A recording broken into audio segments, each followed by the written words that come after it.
నస్పూర్ మున్సిపాలిటీలోని నస్పూర్ గ్రామంలో రామాలయం ఆలయంలో మా తాతగారు సీనయ్య గారు నస్పూర్లో నివాసం ఉండెను.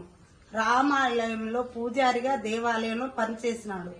మా తాతగారైన సీనయ్య గారికి జీవి వెంకటమురళి మనోహర్ రావు గారు సర్వే నంబర్ 6 సీతారాంపల్లి శివారు 38 గుంటల జాగా భూమిని 38E ద్వారా పట్టా సీనయ్య గారికి చేసినారు.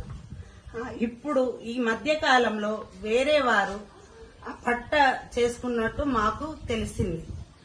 మేము కావున మా భూమిని మాకు ఇప్పించగలరు. మేము ముగ్గురము ఉన్నాము. మా తాతగారికి 3 కొడుకులు అయితే ఒక్కరే కొడుకని ఆయన పేరు మీద ప్రథమ సంతానమైన ఎంబలాచార్ల మీదనే పట్టా అయి ఉంది. రెండో 3 మీద లేదు.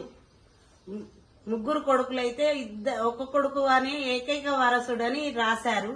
వాళ్ళు మా భూమిని ఎవరో అన్యక్రాంతంగా ఆక్రమించుకున్నారు. దయచేసి మా భూమిని మాకు ఇప్పించగలరని కలెక్టర్ గారికి మరియు రెవెన్యూ ఆఫీసర్లకు అందరికీ విజ్ఞప్తి చేస్తూ మనవి చేసుకుంటూ దయచేసి మా భూమిని మాకు ఇప్పించగలరని మనవి.